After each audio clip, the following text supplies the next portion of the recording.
Hello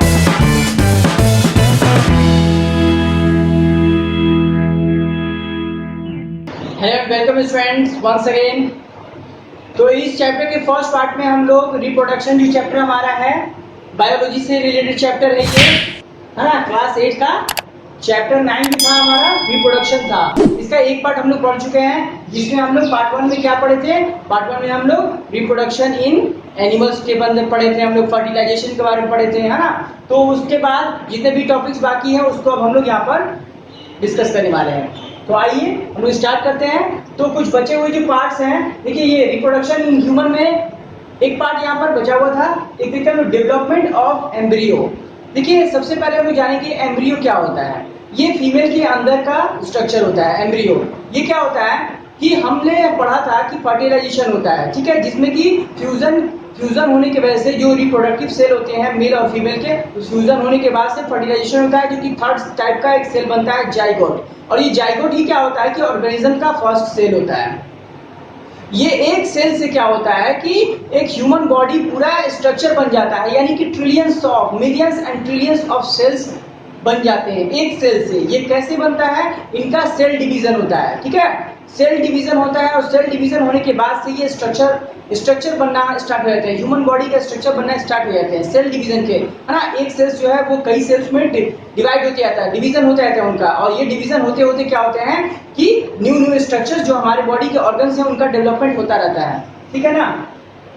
तो first 8 week का जो होता है स्ट्रक्चर, है ना, जो फीमेल के रिप्रोडक्टिव पार्ट के अंदर जो होता है, जो फर्स्ट 8 वीक का जो जहां फर्टिलाइजेशन का प्रोसेस हो रहा है, वहां पर फर्स्ट 8 वीक का जो स्ट्रक्चर होता है उसको बोला जाता है एम्ब्रियो। और यहां तक का जो एम्ब्रियो होता है वो अब डेवलप करेगा। पहले तो 8 वीक तक एम्ब्रियो बना, ठीक है, सेल डिवीजन होने के बाद एम्ब्रियो बना, जाइगोट से एम्ब्रियो बना। और ये एम्ब्रियो जो है वो आगे चल करके आफ्टर 8 वीक के बाद से वो धीरे धीरे सेल डिवीजन होता जाएगा और हमारे न्यू ऑर्गन्स डेवलप होते जाते हैं, ठीक है। चाइल्ड के न्यू ऑर्गन्स डेवलप होते जाते हैं, जैसे कि हैंड्स, लेग्स, है ना, हेड, नोज, आईज, ये सब क्या है धीरे धीरे स्टेजेस में समय समय टाइम लगता है, ठीक है। तो उनका क्या होता है डेवलपमेंट। तो जैसे जैसे एम्ब्रियो डेवलपमेंट करेगा सेल डिवीजन के थ्रू, वैसे वैसे चाइल्ड भी डेवलप करता है, उसके ऑर्गन्स क्या होते हैं डेवलप होते हैं। जब वो फुली डेवलप हो जाते हैं तो उसके बाद, ठीक है, तो ये न्यू बॉर्न बेबी जो क्या होता है डेवलप होता है ऑर्गेनिजम्स।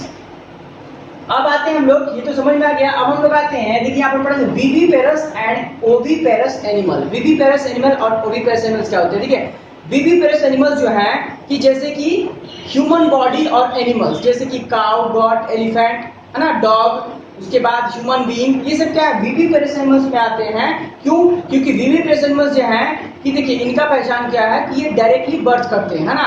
फर्टिलाइजेशन, आफ्टर फर्टिलाइजेशन जब ये पूरा डेवलप होता है इनका एम्ब्रियो, तो क्या होता है कि ये डायरेक्टली बर्थ करते हैं, बेबी बर्थ, है ना। बेबी बर्थ के थ्रू क्या होता है कि जो ऑर्गेनिजम्स है अपने न्यू ऑर्गेनिज्म को डेवलपमेंट करते हैं और ये रिप्रोडक्शन करते हैं।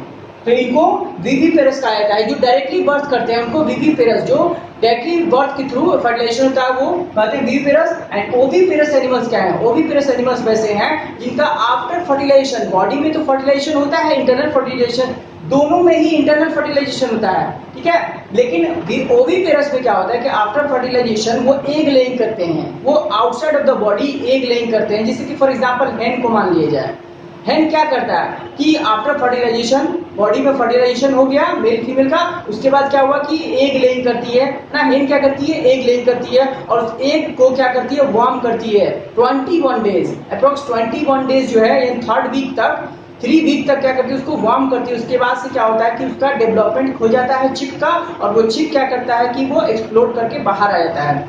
तो ये होता है उस टाइप के, जैसे कि क्रोकोडाइल भी है, स्नेक भी है, जितने भी एग लेइंग वाले, यानी कि आफ्टर फर्टिलाइजेशन एग लेइंग करते हैं। उसके बाद क्या होता है उनका जो डेवलपमेंट होता है ऑर्गेनिजम्स का, न्यू ऑर्गेनिज्म जो डेवलप होकर के आते हैं बाहर में एक के बाद एक के अंदर से, उनको बोला जाता है ओविपेरस एनिमल्स, ठीक है।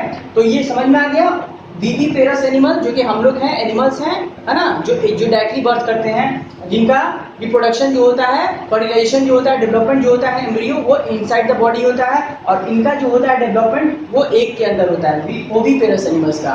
तो ये था ओविपेरस एनिमल्स। तो इसमें क्या होता है कि इसमें भी वही चीज होता है जो कि ह्यूमन बॉडी के अंदर, प्रोसेस सेम है, ठीक है। जिस तरीके से रिप्रोडक्शन का प्रोसेस है विविपेरस के अंदर जितने पार्ट्स होते हैं, उसी तरीके से क्या होता है कि एक सेल के अंदर, जैसे एम्ब्रियो के अंदर वहां पर क्या होता है कि डेवलपमेंट होता है, तो यहाँ पर ओविपेरस में एक सेल के अंदर इनका डेवलपमेंट होता है, उनको प्रोटेक्शन देते हैं एक सेल और उनके अंदर डेवलपमेंट होता है, वार्म मिलता है तो वो डेवलप कर जाते हैं।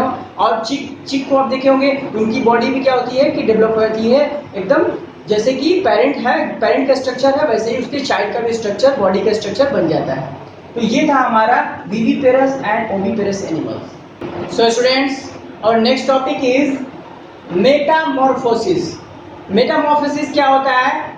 Okay, the complete change of form of an animal as it develop from a young one into an adult is called metamorphosis. Metamorphosis क्या है? एक प्रोसेस है जिसमें क्या होता है कि कंप्लीट चेंजिंग जो होता है एक यंग वंश जो होता है वो डेवलपमेंट के बाद जो उसका कंप्लीट चेंजेस आता है एक एडल्ट बनने में। जैसे कि कोई यंग वंश है, ठीक है, जैसे कि एग्जांपल्स हम क्या समझेंगे अभी।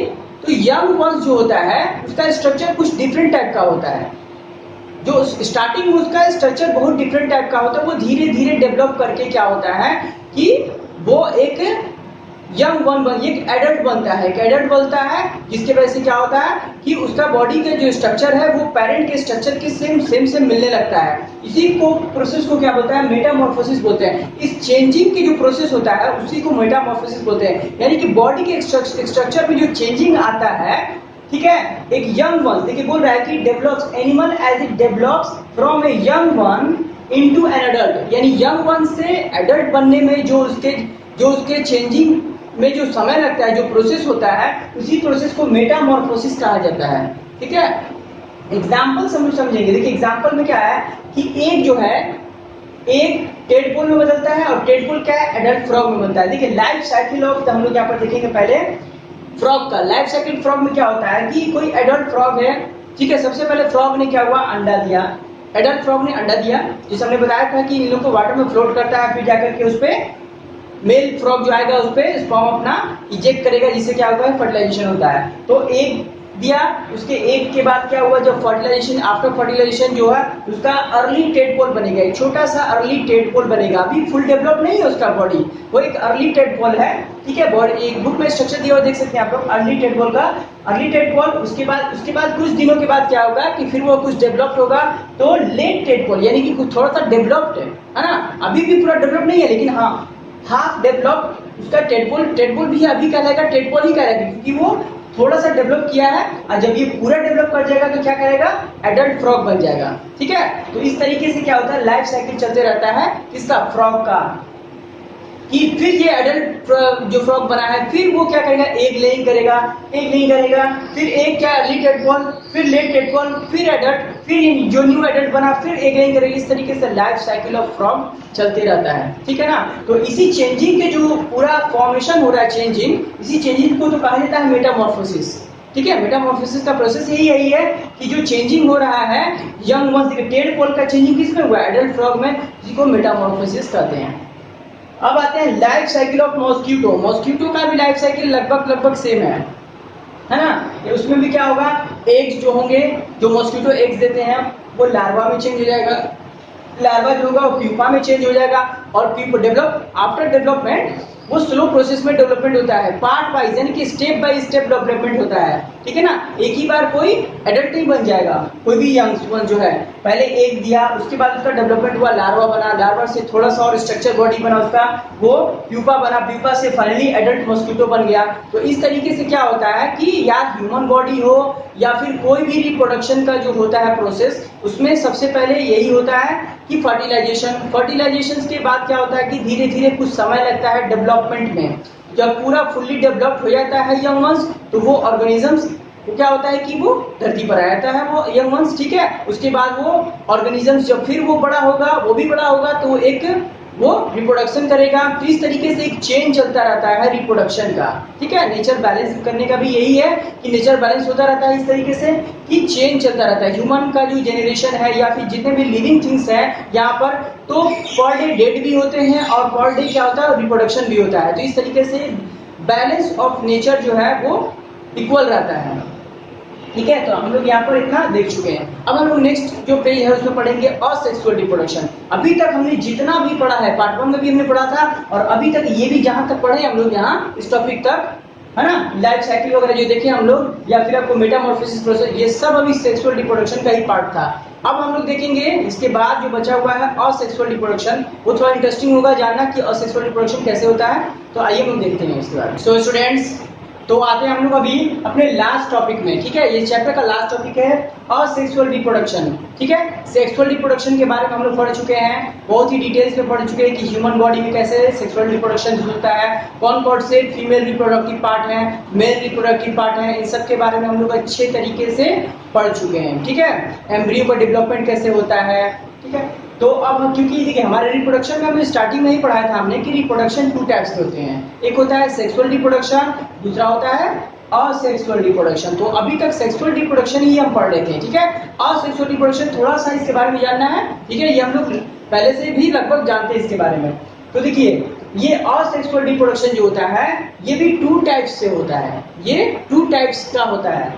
एक होता है बाइनरी फ्यूजन। ठीक है, फ्यूजन क्या होता है, जैसे फ्यूजन हो रहा था ना, उसमें फ्यूजन का प्रोसेस फर्टिलाइजेशन में क्या हो रहा था कि जो प्रोडक्टिव सेल्स थे, है ना, जो रिप्रोडक्टिव सेल्स है उनका फ्यूजन हो रहा था, तो यहाँ पर फ्यूजन होता है। ठीक है, वहां पर फ्यूजन का मतलब होता है, फ्यूजन का मतलब क्या होता है पहले ये जानिए, फ्यूजन का मतलब जुड़ना होता है। ठीक है, वहां पर मेल रिप्रोडक्टिव सेल और फीमेल रिप्रोडक्टिव सेल मिल रहे थे, आपस में मिल करके फर्टिलाइजेशन के प्रोसेस से जाइगोट बना रहे थे। यहाँ पर होता है फिजन, फिजन मींस होता है टूटना, बिखर जाना, ठीक है, अलग होना। तो यहाँ पर क्या होता है कि ये फिजन के प्रोसेस से क्या होता है, पहले होता है बाइनरी फिजन। तो बाइनरी फिजन में क्या होता है कि जो सेल्स हैं इसके वो ब्रेक होते हैं, देखिए 2 पार्ट्स में ब्रेक हुए हैं, ब्रेक हो करके नया बनाएगा, नया ऑर्गेनिजम्स को रिप्रोड्यूस करेगा, इसमें होता है बाइनरी फिजन।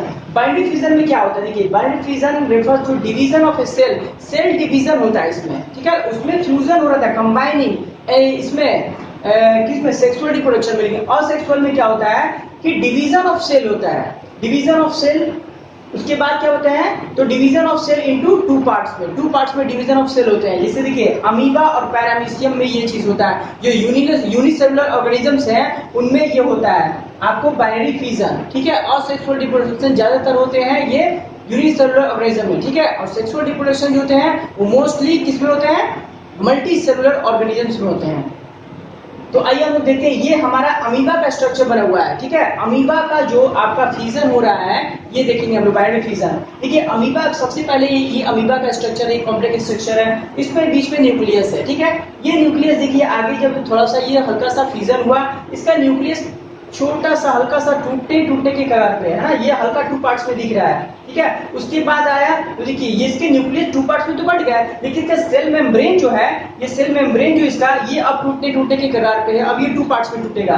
फाइनली क्या हुआ कि ये टूट गया 2 पार्ट्स में, यानी कि 1 अमीबा सेल से क्या हुआ कि 2 अमीबा सेल डिवीजन हो गए, सेल डिवीजन हो गए, इसको बाइनरी फिजन कहा जाता है इसी प्रोसेस को। और ये फिर आगे चल करके आगे ये क्या करेंगे, ये भी 2 तोड़ेंगे, ये भी 2 पार्ट्स में टूटेंगे, इस तरीके से इनका सेल डिवीजन होता है और इनका रिप्रोडक्शन होते जाता है ना, न्यू अमीबा का जो जनरेशन होते जाता है, इस तरीके से होता है। पैरामीशियम में भी सेम टू सेम इसी तरीके से बाइनरी फ्यूजन के प्रोसेस से होता है।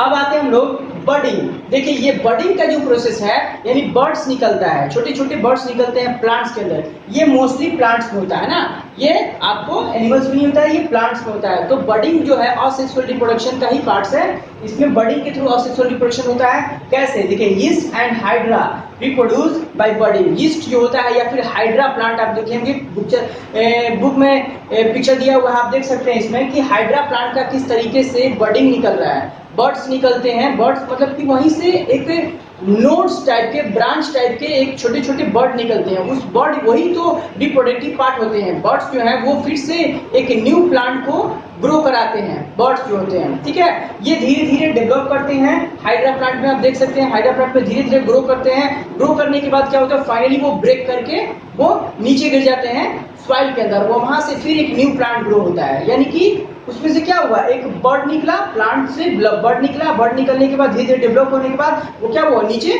ब्रेक करके गिर गया, अपने आप को फ्री कर लिया। बर्ड फ्री करने के बाद फ्रीडम से वो नीचे गिर गया सॉइल में, और फिर वहां से फिर एक न्यू प्लांट ग्रो हुआ, फिर उसमें से बर्ड निकलेगा हाइड्रा में से, फिर एक न्यू हाइड्रा का जन्म होगा। इस तरीके से रिप्रोडक्शन चलते रहता है, साइकिल इसका हाइड्रा प्लांट का, ठीक है। या फिर आपको यीस्ट में, यीस्ट या हाइड्रा दोनों में ही इसी तरीके से होता है। लेकिन कुछ जैसे कि कोरल और स्पंज, ये दो ऐसे प्लांट हैं जिनमें तो बर्ड निकलता है लेकिन उनका बर्ड ब्रेक नहीं होता, वो नीचे नहीं गिरता है। उसी में क्या होता है कि उसके अंदर से ही क्या होते हैं कि वो बर्ड जो है फिर से डेवलप करके एक न्यू बर्ड को निकालेगा, फिर जो दूसरा बर्ड है वो भी डेवलप करके उसी में, लेकिन हाँ ब्रांच से वो ब्रेक नहीं करते हैं। तो इस तरीके से जो क्या होता है कि बर्डिंग के थ्रू भी क्या होता है कि असेक्सुअल बर्डिंग के थ्रू असेक्सुअल रिप्रोडक्शन होता है, और इसी असेक्सुअल रिप्रोडक्शन से क्या होता है कि रिप्रोडक्शन ग्रो करता है। समझ में आ गया बात कि असेक्सुअल रिप्रोडक्शन दो तरीके से, बाइनरी फिजन, और यानी कि इसमें क्या होता है सेल डिवीजन, जैसे कि आपका अमीबा और पैरामीशियम, ठीक है। फिजन मीन्स हमने बताया होता है टूटना, और फ्यूजन मीन्स होता है जोड़ना। तो सेक्सुअल रिप्रोडक्शन इन एनिमल्स और ह्यूमन बॉडी में क्या हो रहा था कि फ्यूजन हो रहा था, और यहाँ पर फिजन हो रहा है, ठीक है। स्पेलिंग में आप लोग देख सकते हैं, स्पेलिंग में भी अंतर है। फिजन और फ्यूजन में आप लोग कंफ्यूज नहीं कीजिए, बहुत लोग कंफ्यूज कर जाते हैं।